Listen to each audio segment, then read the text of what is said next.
la segunda clase grabada de nuestro módulo. Vamos a retomar un poco lo que vimos en la clase presencial y en la primera videoclase. Nuestro tema es públicos y la relación de estas instituciones con sus públicos. No ya como dos entidades absolutamente separadas, que uno es el emisor y el otro es el receptor, sino integradas, en una relación pensada de otra manera completamente diferente. Estuvimos viendo que lo que se espera hoy es que haya una experiencia, la construcción de una experiencia memorable en la relación entre las instituciones y lo que quieren comunicar a sus públicos, que lo hagan a través de la generación de una experiencia memorable, algo extremadamente desarrollado en el mundo de la interpretación patrimonial, que es la que más tiene más que ver con las áreas naturales y que en el mundo de los museos se conoce más como experiencia memorable. Uno de los elementos de la experiencia memorable es la participación. Se tienen que generar distintas maneras de participación para incluir al público, tanto en actividades generadas por el museo como en actividades que el museo habilite para que genere conversación, que no sea nunca, que deje de ser unidireccional, que no sea el museo hacia el público o el público haciendo algo en el museo.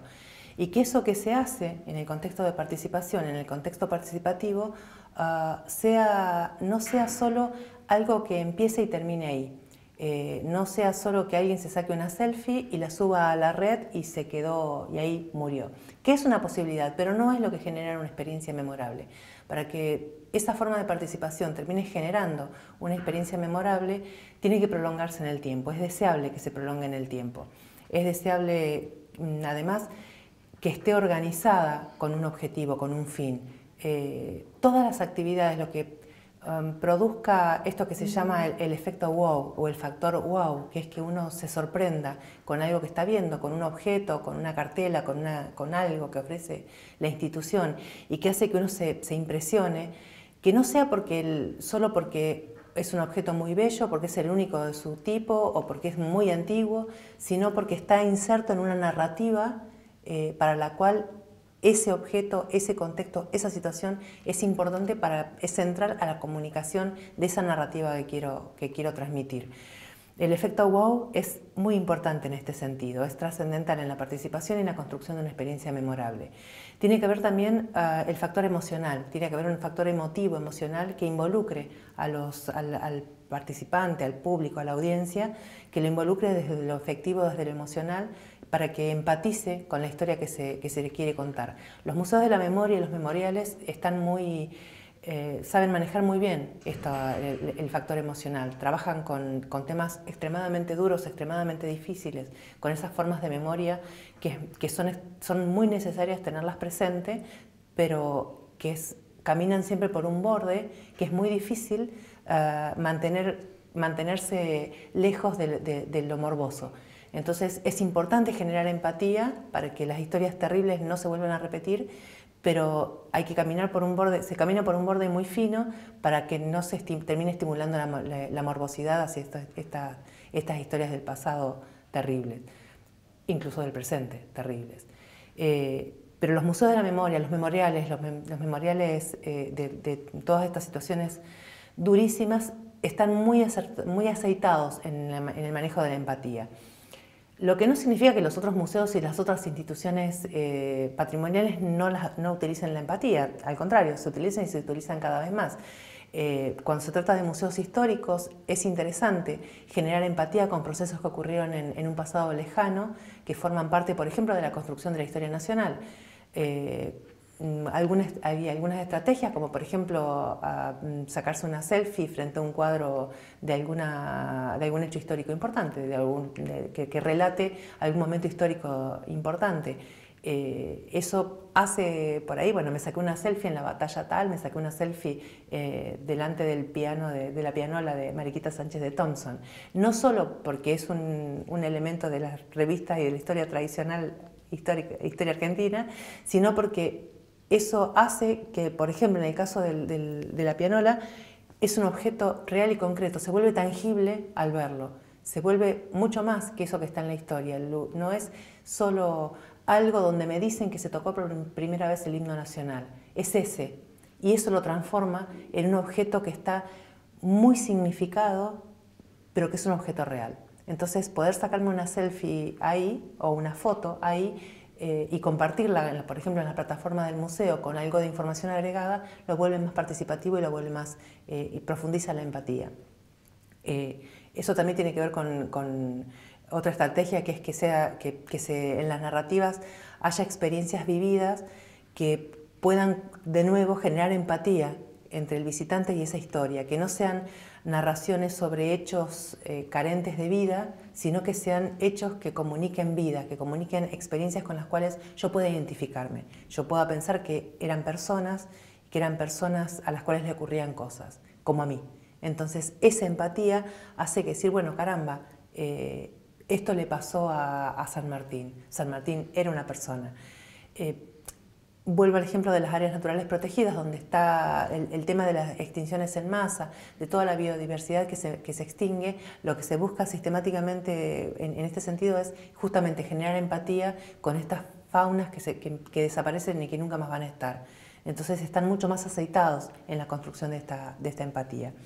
Y el efecto memoria, para que estas historias tienen que estar trabajadas de modo tal que queden en el visitante, que no sea algo que fue una experiencia memorable mientras duró la visita. Me fui y se perdió, no cumple con los objetivos que tiene que tener una institución museal. Las instituciones museales tienen misión, meta, objetivos, que son institucionales, pero las muestras a su vez tienen objetivos que deben cumplir y que tienen que estar alineados con la misión y la meta, objetivos de la institución. La construcción de una experiencia memorable que no esté en línea con los objetivos de la exposición no tiene sentido. Hacer que una experiencia sea memorable es relativamente fácil. Lo que hay que trabajar es que la experiencia memorable tenga el mismo sentido comunicacional de la muestra o del museo. Si la experiencia fue memorable porque fue una experiencia divertida, pero está desconectada de los objetivos comunicacionales, no tiene sentido. Entonces, eso no se debe perder de vista. Hay en algún lugar, en un museo cercano a mí, recientemente se han incorporado, como tiene un parque en su entorno y hay mucha circulación de público los fines de semana, hay una experiencia para incorporar, para ofrecer a la gente que transita por el parque, para ofrecer lonitas con termos y mate, para que pueda hacer un mate al paso, un museo al paso que fue pensado al principio. Si esa actividad no está y no lo está articulada con los objetivos del museo, en realidad que se trate de un museo es anecdótico, porque si la gente ingresa a la institución para buscar estos elementos para sentarse a tomar mate afuera, se está perdiendo la gran oportunidad de que al ingresar al museo pueda participar de lo que ocurre dentro del museo, o que el museo salga y vuelva partícipe a esas personas que están tomando mate afuera de los objetivos del museo, comunicándole algo de las muestras, algo de la experiencia museo. Si no, es anecdótico que se trate de un museo. Es muy común que pase esto, generar experiencias interesantes o experiencias memorables, pero que no tienen conexión con el museo en sí. Y eso no tiene que pasar, tienen que estar directamente vinculados. Si no, no tiene ningún sentido. Parte de los objetivos de la participación son atraer nuevas audiencias, recopilar y preservar el contenido que aportan los propios visitantes y contribuir a llevar a su máxima expresión, a su máxima consecución, los objetivos institucionales, la misión de la institución. Otra de las estrategias de las que hablamos para construir la experiencia memorable, una es la narración de historias, el storytelling, otra es el layering. Layering por layer, por capas. El layering es que las exposiciones tengan múltiples capas de sentido, que no estén dirigidas a una segmentación de público, a un segmento específico del público, sino que estén dirigidas a públicos variados y diversos, que es lo que se espera que ingrese al museo, que no esté direccionado a solo un tipo de público, sino que múltiples públicos puedan ingresar y ingresen efectivamente, y que para apropiarse de esa exposición, lo ideal es trabajar para que tengan múltiples capas de sentido. ¿Qué significa esto? Uno de los ejemplos más típicos son películas como Toy Story o como Shrek, que tienen eso, tienen una historia central que es común a cualquiera de los públicos que la vean, sean niños o sean adultos, pero tienen guiños que están dirigidos hacia distintos públicos, hacia distintas audiencias. Eso es la inclusión de múltiples capas de sentido. No es necesario trabajar en la construcción de distintas historias. Hay una historia central que está atravesada por diferentes capas de sentido. Para esto se trabaja mucho con prototipado, que lo vamos a ver enseguida. Antes del prototipado vamos a hablar rápidamente de la gamificación o de la ludificación.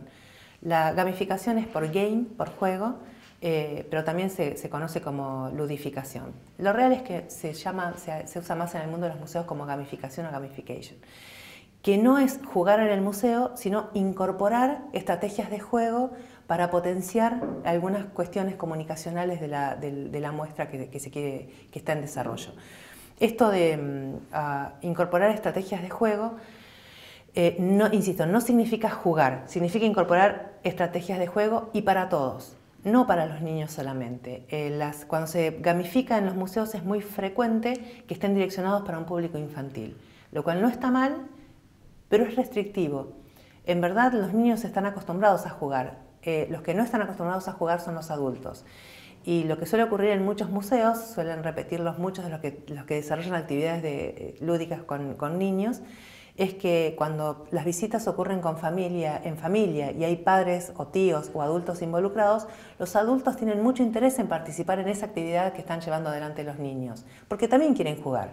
No es necesario hacer actividades lúdicas para niños, actividades lúdicas para adultos. Se puede hacer, pero lo ideal es que en el mismo sentido de las múltiples capas de sentido de la muestra, la ludificación, la gamificación esté pensada para que lo pueda participar alguien que va solo al museo, alguien que va con su familia, alguien que va con una familia que incluye niños o alguien que usó el museo para encontrarse con un conocido o para una cita, por ejemplo. Hay múltiples públicos que asisten al museo, hay públicos que planificaron ese ingreso al museo, hay públicos que entraron porque querían usar el baño y el museo tiene que ocuparse de que ese que entró accidentalmente permanezca y tiene que volver atractiva la exposición para que eso ocurra. La gamificación es una de las estrategias. Por ejemplo, uno puede generar pequeñas competencias al interior de una muestra, como nuevamente, sin perder de vista el objetivo de la exposición. Si es una exposición, por ejemplo, de arte que busca comunicar algo de un artista en particular, como el uso de cierto color, para dar algún ejemplo, se puede, por ejemplo, generar una especie de pasaporte, una tarjeta, algo que se le dé al visitante apenas ingresa y que vaya identificando en ciertos cuadros, en ciertas obras, algunos elementos pictóricos que el museo quiere que reconozcan para reforzar eso que está buscando comunicar de ese artista o de esa muestra. Y que en función de la cantidad de esos elementos que identifique, obtenga un reconocimiento de parte del museo. Un visitante tipo top, un visitante de lo mejor, un visitante de tal color, algo por el estilo. No necesita haber premios concretos. El espíritu de competencia está en todos y hay muchas aplicaciones que utilizan y potencian el espíritu de competencia en la actualidad. Hay uno de los ejemplos que casi siempre doy, es el de Duolingo, una aplicación para aprender idiomas que se usa mucho y que establece competencias entre gente que no se conoce, entre los que están utilizando la aplicación, y en esas competencias se asciende de liga al llegar a ciertos puntajes. Y eso no significa absolutamente más que eso, que se asciende de liga. No se obtienen puntos, no se obtienen premios, no se obtiene dinero, sino que es el hecho de la competencia y la competencia que está premiada. Y el premio puede ser esto, dar una categoría de visitante de museo tipo tal, tipo identificador de tal objeto. Y eso lo puede hacer un visitante solo, lo puede hacer un visitante en familia, que pueden competir padres e hijos para ver quién identifica más de algunas de estas cuestiones. La gamificación no es lo mismo que el aprendizaje basado en juegos y no es lo mismo que el juego.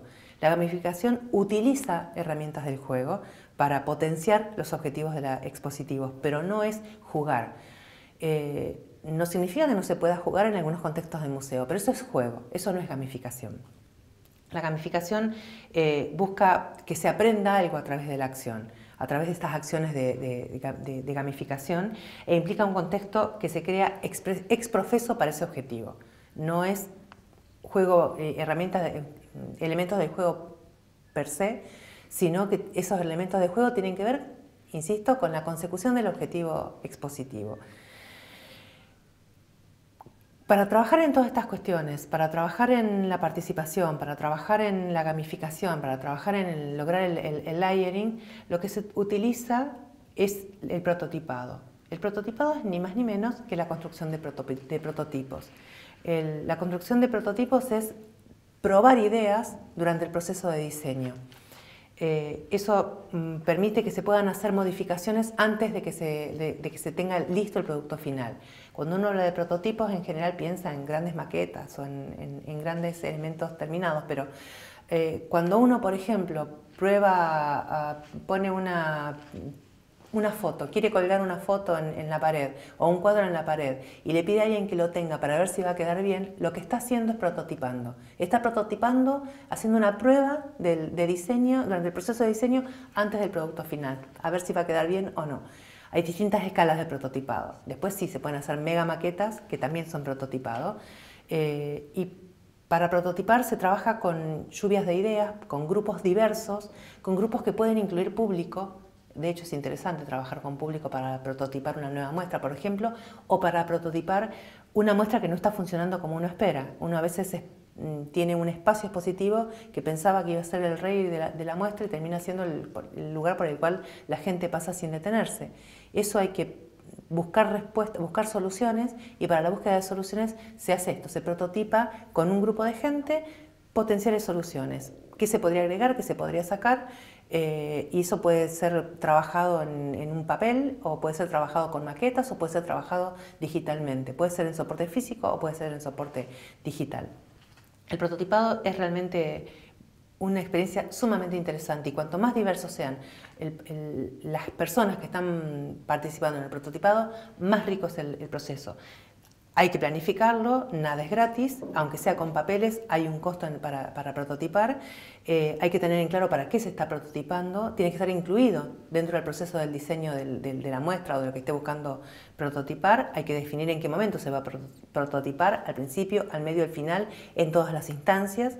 Qué, quién, cuánto, por qué y para qué estoy prototipando o voy a prototipar. Y tener en claro qué es lo que quiero lograr con el prototipado. A veces es difícil de decir prototipado, pero bueno, es lo que hay. La reina que atraviesa también a todas estas estrategias son los estudios de público. Por estudios de público se entienden cosas muy diversas que pueden implicar tanto la investigación como la evaluación de los públicos o las audiencias que participan del recorrido de museos o de áreas naturales protegidas. Y es lo que Hooper Ringel llamó un término paraguas. Es un paraguas o una sombrilla que abarca muchas cosas diferentes, los estudios de público. Pero en síntesis tratan de museos o de espacios de instituciones de gestión patrimonial y sus públicos actuales, potenciales o virtuales. Lo que sí buscan sistemáticamente los estudios de público es conocer a sus públicos, a sus visitantes, a sus audiencias, sean los actuales, sean potenciales o sean virtuales. No conocerlos por conocerlos, sino para saber qué es lo que estos públicos quieren o querrían, cuál es el grado de satisfacción que estos públicos tienen sobre la institución o sobre una muestra específica, cuáles serían los intereses potenciales que estos públicos tendrían sobre lo que la institución podría estar brindándoles. Los estudios de públicos tienen que tener en claro la institución tiene que tener en claro para qué hace el estudio de público, qué quiere saber del público y qué va a hacer con esa información. Saber que al público le interesaría tener trabajados o mostrados determinados temas y que el museo después no se ocupe, o el área natural protegida no se ocupe de eso, es un tiempo perdido para los unos y los otros. En realidad, los estudios de público bien logrados, bien definidos, lo que acaban logrando son muestras o recorridos mucho más poderosos que producen experiencias memorables con públicos más satisfechos que no solo van a volver, sino que van a volver con otras personas que van a potenciar la experiencia del museo, la experiencia patrimonial, y van a potenciar el desarrollo de nuevas audiencias.